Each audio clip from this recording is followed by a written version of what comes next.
Hello जी, नमस्कार। और आज जो टॉपिक है वो है इन्फेक्शन का, जो मेरे फेस पे हुआ था। यहीं से वो शुरू हुआ था, जो अभी भी ठीक नहीं हुआ है, महीना भर होने वाला है। और इसी पर थोड़ा सा बात करेंगे, चर्चा करता हूँ मैं, क्योंकि बहुत सारे लोगों को होता है और इसकी वजह से कई लोगों ने अपनी आंख भी गंवाई है। और मेरे आसपास भी कई लोगों ने अपनी आंखें गंवाई हैं। बहुत टाइम पहले हुआ था, तो मतलब उनकी जो नज़र है वो लगनी बहुत ज़्यादा कम हो गई है और इससे दिक्कत होती है। ठीक है, तो ये है सेल्यूलिटिस।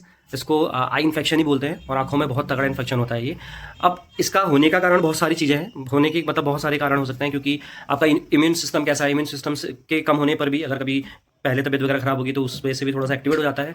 और बैक्टीरियल इन्फेक्शन भी है ये, तो बैक्टीरिया की वजह से भी इन्फेक्शन होता है। जैसे कभी कोई कट वगैरह लगी आपकी बॉडी में और कहीं पर भी, फेस पे या कहीं पे कोई, तो बैक्टीरिया चले जाता है। वो उन्हीं एरिया को इफेक्ट करना शुरू कर देता है। सेल्यूलिटिस का ही आई पे पूरा इफेक्ट होता है। ये क्या होता है, कभी कभी यहाँ भी शुरू होता है, मतलब यहाँ से शुरू हो जाएगा, इस एरिया में पूरा पोर्शन, या इस एरिया में आई के साइड ही होगा। अब मेरा क्या सीन था, मुझे मैंने जब मतलब मेरा शुरू हुआ था तो यहाँ पर एलर्जी हुई थी। अमूमन मुझे अगर जब लीवर हीट करता है तो मुझे कुछ कुछ एलर्जीज इस यहाँ इन एरिया में हो जाती है। अब कई सालों से जब मैंने पानी की मात्रा बढ़ाई है और ठंडी चीज़ें खानी शुरू की हैं और थोड़ा सा अपने आप को मतलब ध्यान रखना शुरू किया है, तो वो इन्फेक्शन कम होते हैं। ठीक है, वो जो एलर्जी थी वो कम होती है। और तो लेकिन मुझे ऐसा ही लगा कि ये भी एक एलर्जी है, नॉर्मल एलर्जी हो रही थी। तो मैं नहाने के बाद वो हल्के हल्के उनसे जो पानी सा निकलता है वो फिर खुजली करने लगा। तो यहाँ पर भी आपको दिख रहा है, ये भी दाग था एक, ये और ये भी था। अब सेल्यूलिटिस का क्या सीन है कि मतलब वो बैक्टीरिया होता है तो अंदर इन्फेक्ट करता रहता है, करता रहता है। तो जो ये घाव है ऐसी आँख के अंदर तक हो जाते हैं। आपकी जो आई है उस पर पूरा का पूरा इफेक्ट करता है, उसी वजह से देखना भी बंद हो जाता है। अब अमूमन हम क्या सोचते हैं अमूमन कि गांव में, मैं भी जैसे गया, मैं दिल्ली से गया, हो ही रहा था तो मुझे खुजली हो रही थी। उस टाइम पे मेरी आंख नहीं सूजी थी, जो आपने पिक्चर में देख रहे हैं, आंख इस तरह से सूजी नहीं थी। धीरे धीरे क्या हुआ कि आंख सूजना शुरू हुई, पहले ऊपर वाली हुई, पहले मैंने सिट्राजिन भी खाई इसके लिए। ठीक है, और कुछ टैबलेट्स और भी लेके गया था मैं। मैंने दिल्ली से नहीं, क्योंकि दिल्ली से मुझे लग नहीं रहा था कि एलर्जी, मुझे लगा नॉर्मल एलर्जी ठीक हो जाएगी। पर जाते जाते जब लगा तो मैं मौलिक हाल, जो हमारा एरिया पड़ता है, तो वहाँ से मैंने कुछ दवाइयाँ ली डॉक्टर से। तो वो मैंने सिट्राजिन खाई। अमूमन मुझे सिट्राजिन से नींद आ रही थी बस, क्योंकि सिट्राजिन से नींद आती है। और मैंने वो खाई तो मुझे उससे फ़र्क कुछ नहीं पड़ा, ना ही एलर्जी कम हुई, जो ये हुआ था ना ये कम हुआ। और मैंने वो करीबन 6 गोलियाँ थी, जिसमें से मैंने 5 खाई थी 2 दिन के अंदर में।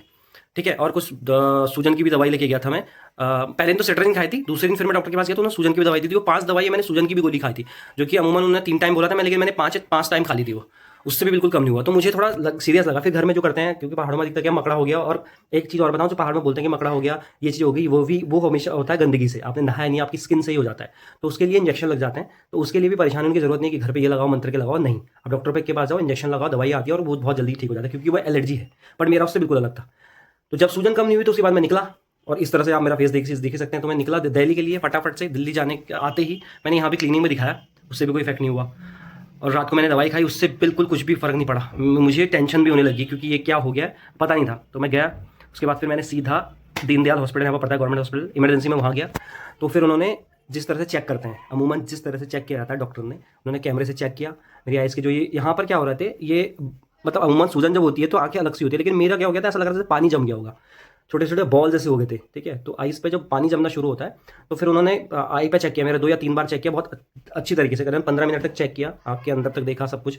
तो वहाँ पर उन्होंने बोला कि ये वाली प्रॉब्लम है। और अच्छा हुआ कि आपकी आइज़ में अंदर इफेक्ट नहीं किया, क्योंकि ये धीरे धीरे क्या करता है, आपकी आँख को वाइट करना था। हम पहले से बोलते हैं कंचे वाली आँखें, किसी की आँखें खराब होती थी, जब आइज़ में आँखें खराब होती है तो वो एकदम सफ़ेद सफ़ेद सी होती है। अमूमन बचपन में भी होता है कई बार, तो डॉक्टर को उस टाइम एंटीबायोटिक वगैरह देते, तो उससे क्योंकि उस टाइम पे कभी कभी कम इफेक्ट करता है। अब अगर अभी भी गूगल पर सर्च करेंगे तो अधिकतर बच्चों की लाल रैशेस टाइप में हो जाते हैं, बहुत सारी चीज़ें हो जाती है। तो वहाँ पर उन्होंने चेक किया, तो मेरे को दवाई दी। तो मैं 4000 mg दवाई खा रहा था एक दिन में, मतलब 800 mg एक बार में, और 4075 mg, 75 mg की दवाई और थी, जो जिससे दर्द कम था, तो दर्द के लिए दी थी स्पेशल। तो इन एरिया में मेरा पेन भी हो रहा था और ये पूरा सूजा हुआ था। ठीक है, तो आपको मैं बस इतना ही बोल रहा हूँ कि कभी भी ऐसी कोई सिचुएशन हो 1-2 दिन अगर पहाड़ों में, तो तुरंत वहाँ से निकले, जैसे मैंने किया, क्योंकि वो बहुत जरूरी था। अगर मैं 2-3 दिन और रहता तो मेरी आँख के अंदर भी इफेक्ट करता, और उसके लिए मुझे लॉन्ग टर्म के लिए फिर दवाइयाँ खानी पड़ती। क्योंकि मैंने डॉक्टर से पूछा, तो अगर मेरी आँख के अंदर भी हो जाता तो मुझे ड्रॉप्स कंटिन्यू डालनी पड़ती। जैसे मैं 6 बार डाला था एक दिन में ड्रॉप, तो मुझे करीबन 50 बार डालनी पड़ती। और ये दवाइयाँ फिर मुझे 4 महीने, करीबन 3-4 महीने खानी पड़ती, जो कि 400 mg कम नहीं होती भाई, सॉरी 4000 mg। एक बार की 800 mg दवाइयाँ हालत ख़राब कर देती है, आपके पेट में जलन होती है, मुझे ऑलरेडी बोला था। तो जितनी ठंडी चीज़ें हैं वो सब खा रहा था मैं, खाने का परहेज़ नहीं था, मतलब ये था कि आप ज़्यादा गर्म चीज़ें नहीं खा सकते। और दूसरा, लीवर में दिक्कत हो जाती है इससे। तो मतलब फिर मुझे रोटियाँ नहीं पच रही थी, मतलब रोटी खा रहा था तो वॉमिट हो रही थी। तो बहुत प्रॉब्लम हुई इन 10 दिनों में।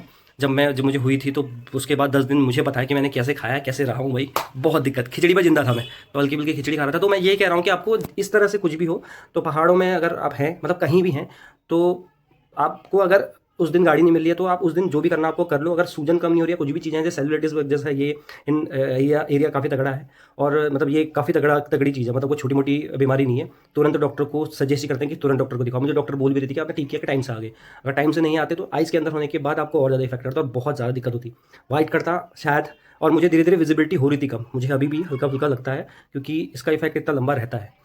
तो बस यही था। और आप लोग भी अगर ऐसा कुछ हो तो आप लोग अपने पर ध्यान ज़रूर दें, क्योंकि उन चीज़ों पर मत रहो कि ये हो गया वो हो गया, नहीं, डॉक्टर को दिखाओ, अच्छे से दिखाओ और ट्रीटमेंट जब शुरू होता है तो सब कुछ ठीक हो जाता है। ठीक है, तो इसमें ना देखो मतलब एक तो रेड रेड लाल हिस्सा होना शुरू हो जाता है, तो मेरा बिल्कुल रेड रेड हो रहा था। इसकी जो वो चीज़ बता दूँ कि कैसे कैसे होता है।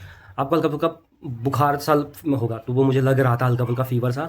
पस बनना मतलब ये पूरा एरिया आपका पानी पानी रहेगा हमेशा। अभी भी इस पर प्रॉब्लम होती है मेरे को, कभी ब्लड आ जाता है क्योंकि इस पर भी ट्रीटमेंट चल रहा है। और आपको कमजोरी महसूस होती है जो कि होगी होगी, क्योंकि ऑलरेडी इंसान वैसे ही खाना नहीं खाता। आंख बिल्कुल बंद हो जाएगी भाई, आंख तो मतलब ऐसा लगता है कि आप गिर जाओगे। मैं घर से 2 दिन बाहर सही में नहीं निकला था। एक ही दिन में पहाड़ों में बड़ा मस्त था, जिनमें पहुंचा था कम था, नेक्स्ट डे तो मुझे बहुत दिक्कत होनी शुरू हो गई थी। ठीक है जी, तो मेरा ये एक्चुअली सजेशन था कि आप लोग जब भी अगर ऐसी चीज़ें हो तो आप प्लीज़ वहाँ से निकलें और एक अच्छे सेफ जगह डॉक्टर को दिखाएं। क्योंकि एक चीज़ और है, मैंने रामनगर में भी आप कहेंगे कि रामनगर काशीपुर हल्द्वानी भी डॉक्टर थे, मैं वहाँ बिल्कुल रिस्क नहीं लेता। क्योंकि एक बार मेरी ये उंगली हल्की सी फ्रैक्चर हुई थी, जहाँ रामनगर में 4,000 रुपये लगने के बाद भी ये ठीक नहीं हुई थी। और यहाँ दिल्ली में केवल मुझे गवर्नमेंट हॉस्पिटल में एक जाने के 100 रुपये लगे और आने के 100 रुपये लगे, उससे मेरा काम हो गया था और 1 हफ्ते बाद ये एकदम ठीक हो गई थी। तो जी मैं इसके लिए रिस्क नहीं लेता, क्योंकि पहले तो आँख का सवाल था और ज़्यादा प्रॉब्लम क्यों झेलनी है भाई, ज़्यादा दिक्कत क्यों झेलनी है। अगर सुविधाएं हैं तो आप आ सकते हैं। ठीक है, तो बस इतना ही ये वीडियो बनाना चाहता था मैं, ताकि आपको अगर, क्योंकि किसी की भी, आपके किसी भी जानकार को, किसी को भी प्रॉब्लम हो सकती है, क्योंकि कोई भी चीज़ें बता के नहीं आती। तो ऐसी चीज़ें अगर कभी भी किसी को हो या तो आप सजेस्ट कर सकते हैं कि आप शहरों में जाके या कहीं भी बढ़िया से डॉक्टर को दिखा के अपना ये ट्रीटमेंट करवा सकते हैं और आँखों को बचा सकते हैं। ठीक है, बाकी भाई इतना ही था आज का।